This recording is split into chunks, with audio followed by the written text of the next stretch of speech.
So let's talk about the bus ride from the hotel to the studio, because that's the first time that I met my husband. So, how did we first meet? I was able to set aside a day to come in to watch the second day of the Tournament of Champions that was taping. We first met at our audition. I was there early. And I was there very late.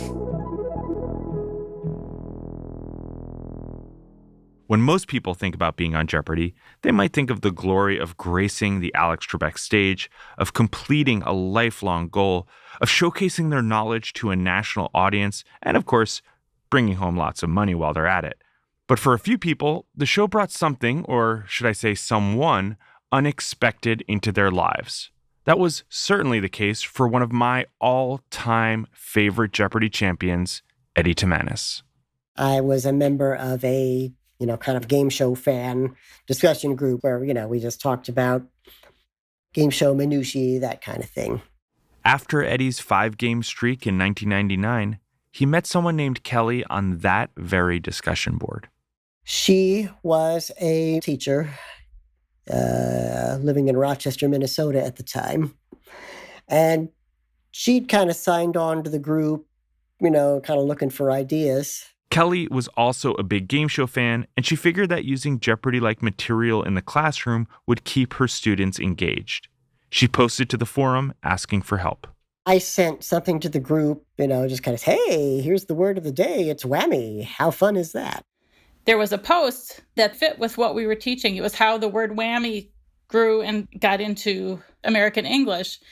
And later I told Eddie, thank you for posting that. I used that in my class today, and that was really kind of cool. I was still single at the time, so ooh, an email from a girl.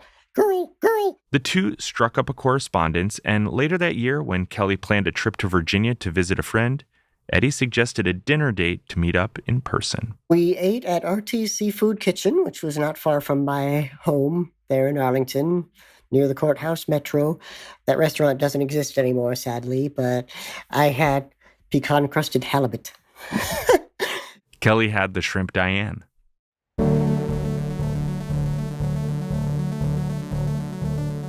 We just started talking, and it was like we'd known each other for a very long time, and we just sat and talked and talked.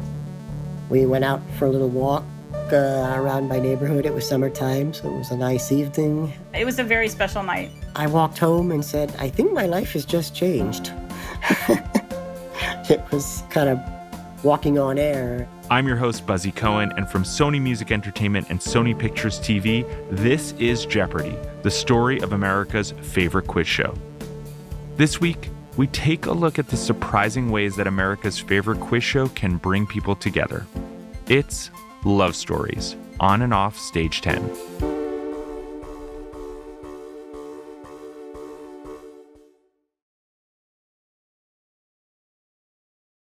When I took you along with me to quiz night at O'Brien's, you saw just how much two Jeopardy players can have in common just by being a part of the Jeopardy universe. People who love knowing, well, everything, seem to love spending time together. But once I started diving into the show's history with our producers, we noticed pretty quickly that for some, Jeopardy was more than just a way to make friends. It was a love connection. Here's Danielle Stillman, who played in season 32. I had staked out a really great seat in the back where nobody was sitting next to me, and then some guy burst through the doors. She's talking about Lincoln Hamilton, who also played in season 32. I took the only seat available next to me, which happened to be next to this cute redhead. That audition led to being on the show, but more importantly than that, the one person that is my soulmate who I'm going to spend the rest of my life with. Danielle and Lincoln got married in October of 2022. It's pretty crazy that sometimes we just sit and look at each other and it's like, I shouldn't even know who you are. And we have a mortgage together. Yeah. For other contestants, that spark didn't come until later, sometimes weeks or even months after tape day, like Catherine Hofstetter. In 2012, Catherine was a high school teacher in Plano, Texas. She competed in the teachers tournament that year. After the last day of taping, quite a few of us became friends on social media between the time that we taped and the time that our episodes aired.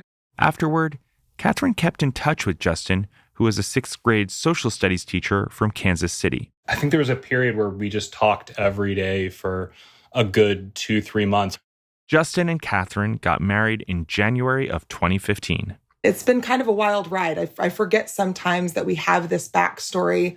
It's great when you meet new people because you always have something interesting, to be like, oh, guess what? I met my husband on Jeopardy! And it opens up lots of fun conversations, that's for sure. Everything that's good about my life right now is because of the fact that I got invited to that teachers tournament. I do not recommend it as an approach to dating, but it certainly worked out for us.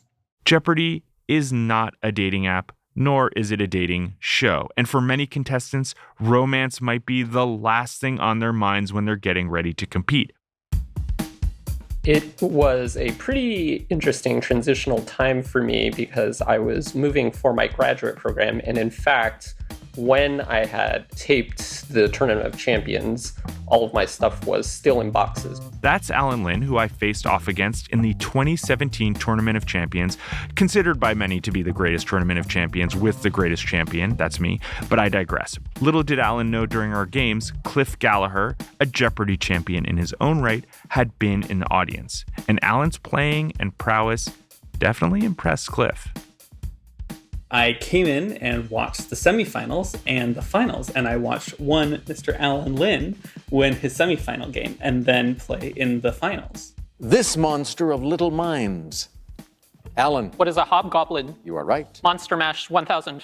The artwork here depicts Behemoth and this aquatic monster also mentioned in the Bible. Alan. What is Leviathan? That's right. I took home the title of champion that day, but Alan, he won in maybe a bigger way. After our taping, the local Jeopardy! Community invited all of us out to have a celebratory dinner. We went down the street to a nice Italian restaurant, and that's where I met Cliff for the first time. We started talking about the games and our own Jeopardy! Experiences, but quickly it really branched out to our other interests, to board games. That's right. And I had just purchased a new house, and so that became a place where a lot of us would kind of gather to play board games. Yeah, we started playing every, once or twice a month. And at one point you got Gloomhaven, the long-term campaign game. That took more than a year to finish. But that's how we started to all grow closer. And how you and I started to grow closer. We became friends first, and then we just became more than friends over the course of many trips out to the Inland Empire. Cliff had also invited me out to the O'Brien's pub quiz out in Santa Monica, which is the pub quiz full of Jeopardy! Regulars. And it was just a wonderful kind of falling into friendship, and then into more than that. Cue Tupac's California Love. But in the history of America's favorite quiz show, only one set of Jeopardy! Sweethearts has taken their love and their love of Jeopardy! Back to stage 10. I'm Dan Melia. I'm a retired Berkeley professor. My name's Dara Hellman, and my connection to Jeopardy! Is Dan. Dan and Dara had been dating since before Dan went on Jeopardy! In the mid-90s. They always knew they wanted a non-traditional wedding. We were talking about getting married, and we're kind of torn between a drive-through Elvis chapel in Reno and the National Cathedral. On a whim, Dara suggested they get married on the Jeopardy! Set. I think you thought it was a joke. Sorta. And a little bit. I said, yeah, why not? And so I asked the producers about that. I sent him an email, and I think it was Maggie Speak then, got right back to me and said, I can't even talk to you about this until the tournament airs. By the way, Dan was actually competing in the Tournament of Champions at the time he started planning for the wedding. Talk about multitasking. The minute the tournament aired, I got a note from, I think, Harry Friedman saying, yeah, when do you want to do it? Neither of us had ever experienced a wedding on a television set before or anything like that. So we just kind of said, let's just go with it. On their wedding day, Dan and Dara stood in front of the contestant lecterns while Bob Harris, Dan's former Jeopardy rival turned friend turned wedding officiant, stood in front of Alex's lectern to preside over the ceremony. Friends and family fanned out around the stage, and a bunch of Jeopardy staffers were there too, because this all went down after a tape day. They had a reception, the catering came in, we had champagne. Everyone stayed, the makeup people, the hair people. Alex Trebek was our witness. I think to this day, the Alameda County registrar thinks that we made it up and just wrote in anybody's name on our wedding certificate because, it says Alex Trebek. Yeah. He was great He about was, yeah.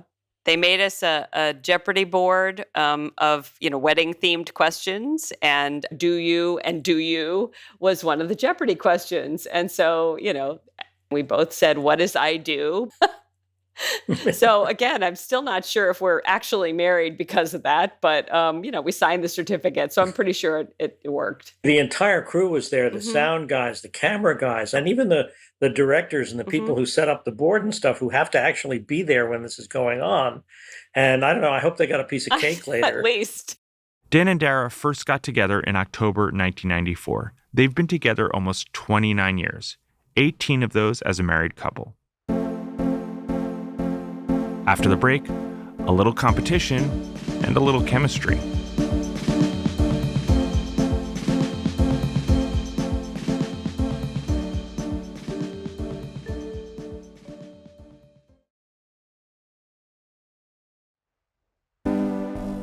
If we had done it Watson style, where we got to play against each other 5 times in a row, I think it would have been 3-2, and I don't know who would have been the 3 and who would have been the 2.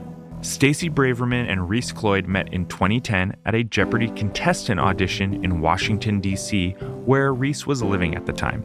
Here's Reese. At the audition, one of the questions that the coordinators asked us to sort of loosen up the group, keep us from all being totally nervous nerds, which we all were, was who had come the furthest. And one of the women in the room raised her hand and said that she had come from Ann Arbor, Michigan, which is where she had just finished law school. Stacey was slim, wearing glasses, her brown hair in a pixie cut, and when she then announced to the group that she was moving to D.C., Reese's ears perked up. As an alum of the University of Michigan, I was intrigued to meet someone else who was also a Michigan grad. And then the fact that she was going to be moving to D.C. in a few months was also interesting. Reese was involved in the University of Michigan alumni chapter in D.C., so she said to Stacey, hey, when you move to D.C., get in touch with me. Maybe we can do some of the alumni club events together. And you ghosted. What happened? Well, I studied for and took the bar exam. I packed up my whole life in Michigan and moved to DC. I started a new job. I got a cat. I was dating somebody else and just kind of living my life, figuring myself out. So this wasn't exactly what you'd call a meet cute, but several months later, Reese and Stacey would have the opportunity to meet again, this time as competitors on the Jeopardy stage. At that time, Reese went by her first name, Emily. This is Jeopardy! Introducing today's contestants. A climate scientist, originally from Troy, Michigan, Emily Cloyd. A public interest lawyer from Washington, D.C., Stacey Braverman. And our returning champion, a high school chemistry teacher. At the start of the game, Reese was in her element. I remember getting up there and feeling really confident, and then realized that I was getting totally outbuzzed by the person at the podium next to me, who happened to be Stacey. She was really great. Joy of Cooking calls it classic Mexican avocado relish. Stacey. What is guacamole? Yes. Buzz in for 200, please. Using electric clippers to trim your hair down to the scalp results in one of these. Stacey. What is a buzz cut? That's it. Buzz for 4. As they headed into the first commercial break, the returning champion, Manny Maldonado III, was in the lead. But by the end of the Jeopardy round, Stacy was edging him out. During Double Jeopardy, Stacy was on a roll, but the game took a brief pause when the producers had to stop tape to swap out one of the clues. This happens occasionally, and it's the reason that Jeopardy writers create an extra clue for every category, just in case. It was during that point, while they'd stopped it and I had a moment to catch my breath and look around, that I realized that there was a lock game. That no matter how the last couple of questions went, unless I wagered very badly, I was going to win. And that was very exciting. Reese, standing to Stacy's left, also realized what was about to happen. I turned over to her and I saw this just really, what I would say is sort of a secret smile. She wasn't looking at anyone else. She was just taking it all in, that she had gotten on the show and it was a runaway game and she knew she was going to win. And it was just a moment of pure joy that I was witnessing from her. Stacy didn't get Final Jeopardy. Actually, no one did. But she still took home $14,984. And with a clever and modest wager, she became a Jeopardy champion. Let's go to Stacy now. Stacy Braverman had $15,000, and did she come up with no, Admiral Farragut instead? You had to think about the wars abroad and Admiral Nelson. It's going to cost you how much? $16. Oh, you sly fox. $14,984 if you become the new Jeopardy champion. Well done, young lady. A lot of adrenaline was going through my body. I felt really happy and excited, and then I realized, oh my gosh, I'm going to have to do this again in like 5 minutes. The win was a dream come true for Stacy, and although Reese finished in third place, playing on that stage still felt like a huge accomplishment. I can't really say I have any regrets. I think it was a really fun experience. And as Stacy has told me several times, had things gone the other way and I had bested her in the game, she may not have been as gracious a loser as I was, because I'm the one who came up to her and suggested that we go forward with a joint viewing party. Here's Stacy. We went to a bar and invited everybody, and I didn't tell my family how it had gone, but I know that you told yours. Yes, I told my parents because my parents are able to keep a secret. Everyone who was in the DC area came to the viewing party. My parents, my little brother, a bunch of our friends. There might have been a little friendly rivalry going on with who people were cheering for. But not between Stacy and Reese. After the viewing party, we became Facebook friends. And one day I put out, hey, I'm going to go strawberry picking. You commented and said, hey, that sounds like fun. I'd like to go. And we drove out to the farm and picked a lot of strawberries. I had a really good time. I just remember thinking, I'm enjoying hanging out with this girl.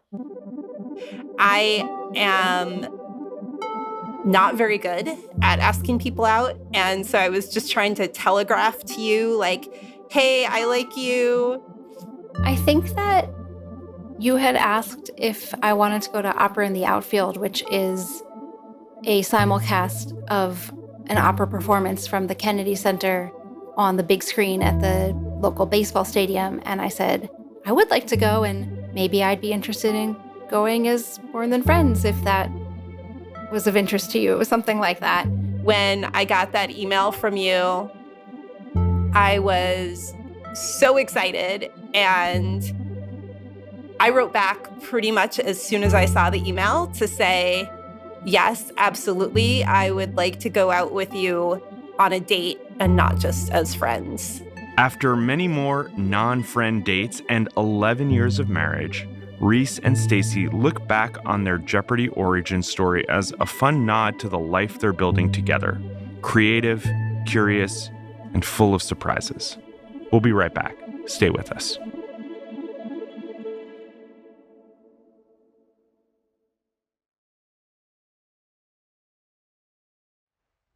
While there have been many Jeopardy romances over the years, there's another kind of quiz show love that shines bright on Stage 10, and that's the love that viewers feel for certain contestants, like Cindy Stowell.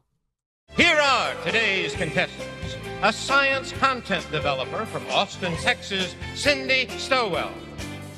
A food executive from Montclair, New Jersey. It was 2016 when Cindy made her first appearance on Jeopardy!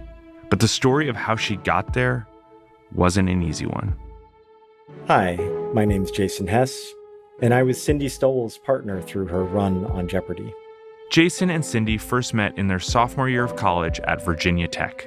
We ended up kind of randomly in a co-ed dorm. We were 19 years old. We immediately clicked, and we were kind of simpatico from day one and just had the greatest time together. They were both studying chemical engineering. She was a little shy, but was pretty adorable. She was very witty and funny, and I don't know, I was immediately hooked.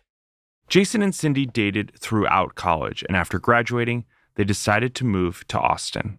In our adult life, Jeopardy was a kind of a routine and a ritual. It was something that we watched together every night. I think for her and, honestly for me and lots of people I know, it was something that seemed like it would be something that would be fun to do someday. Jeopardy was always in the back of their minds, but in the interim, they were very happy to explore the local trivia scene. One night we said, hey, let's go check it out. And we went in and did very well on our first night. And it became certainly once or twice a week, almost every week, maybe as many as 5 or 6 times on a week at our craziest. Jason remembers it as a great and stable period of time in their lives. But in March 2015, their world changed dramatically.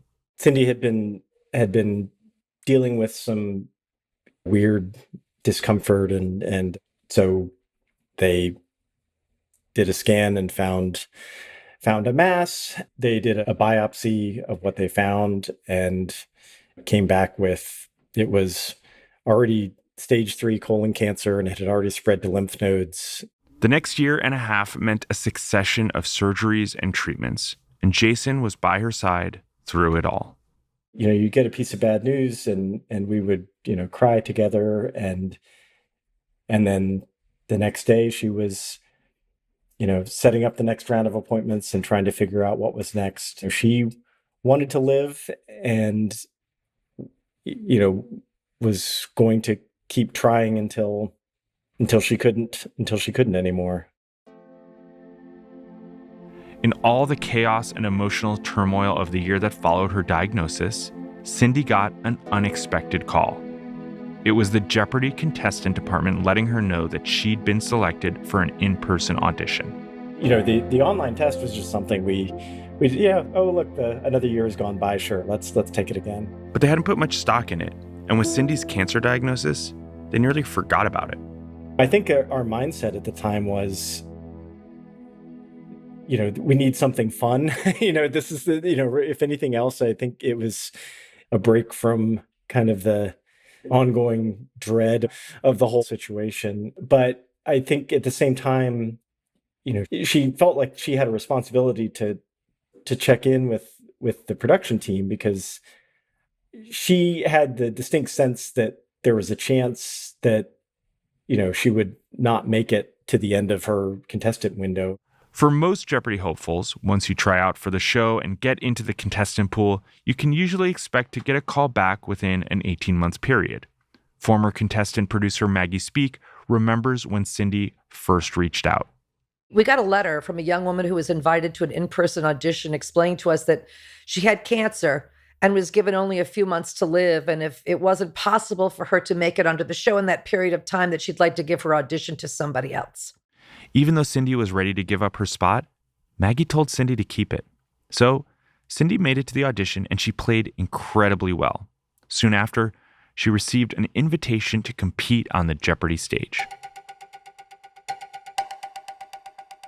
There was sort of a moment of consideration of, do we want to do it? Is this something that you can handle? But she really did not hesitate really for long.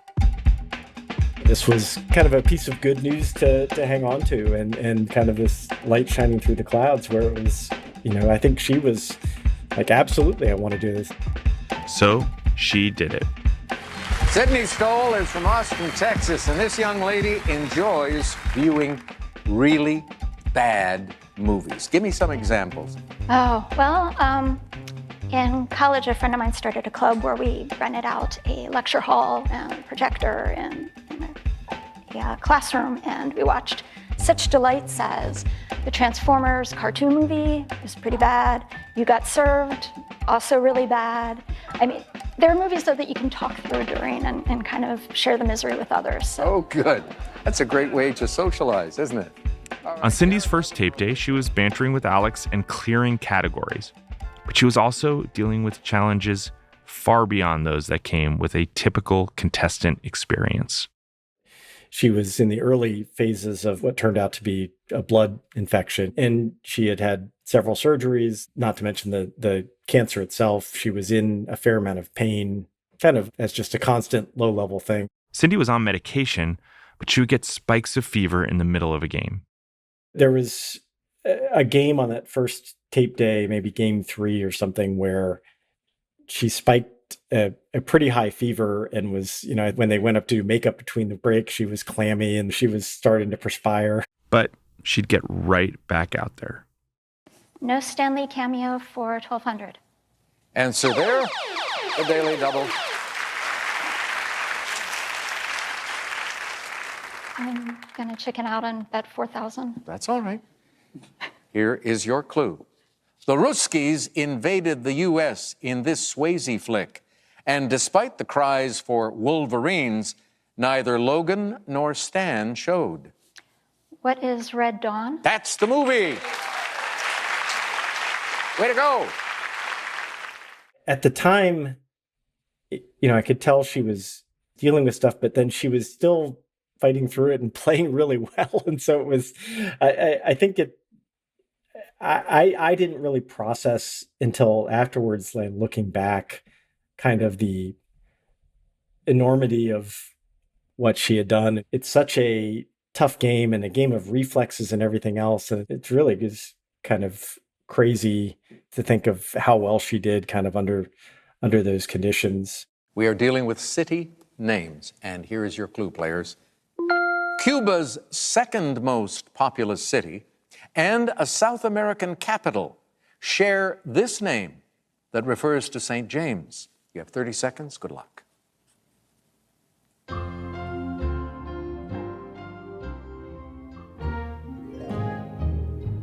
We come to you in the middle, Garrett. You had 2,800, up and down kind of game for you. And you wrote down Asuncion, which is incorrect. And that will cost you, therefore, $1,000 only. Now let's go to our returning champion, Tim Ayton. He has won 7 times in a row, over $107,000. He also came up with Asuncion.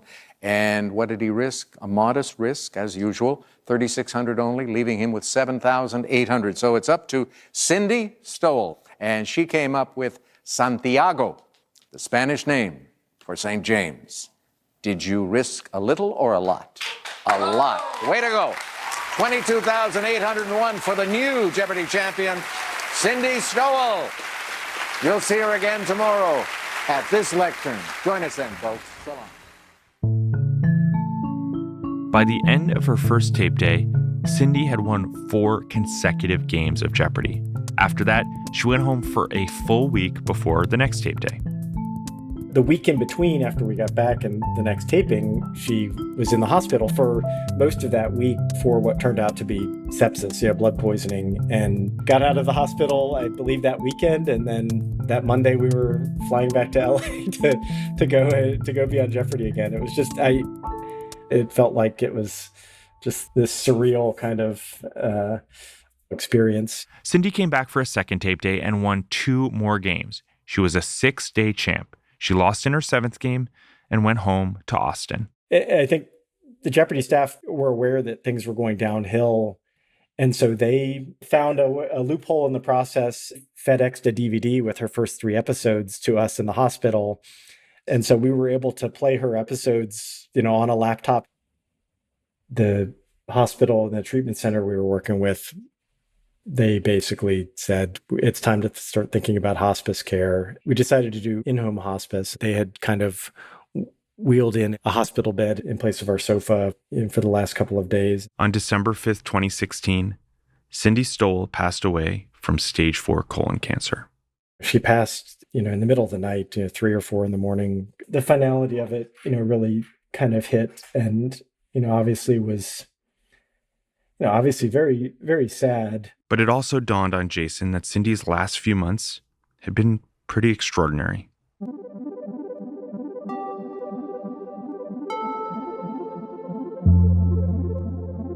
Everything about that experience, kind of had a touch of magic, but I think in the larger picture, it really gave her, a legacy. I think she, would have, wanted people to remember her as a kind, caring person that was able to kind of do the best under really trying circumstances. And her medical journey did not work out for her, but she never gave up, and she did the best with the hand that she was dealt.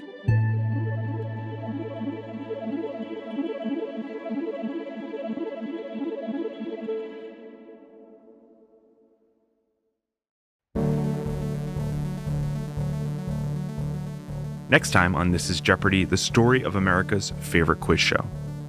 There are, I guess, a couple of times when I started to introduce him on the show, I wasn't sure he was going to come out on stage. I really didn't know. This is Jeopardy, the story of America's favorite quiz show, is a production of Sony Music Entertainment and Sony Pictures TV. It's hosted by me, Buzzy Cohen. This episode was produced by Mia Warren and Sylvie Lubau. The series producers are Julia Doyle, Rob Dozier, Sylvie Lubau, and Mia Warren. Associate producer is Serena Chow. Our series editor is Sarah Kramer. Executive producers are Lizzie Jacobs, Tom Koenig, Sarah Kramer, Michael Davies, and Suzanne Preddy. Production management help from Susanna Davenport and Tamika Balance-Kolosny. Our theme song was composed by Hannes Brown. Cedric Wilson is our engineer. Special thanks to Charlie Yetter and Steve Ackerman. And a big, big thank you to the Jeopardy staff and crew for all of their time and help on this. Shout out to Alexa Machia.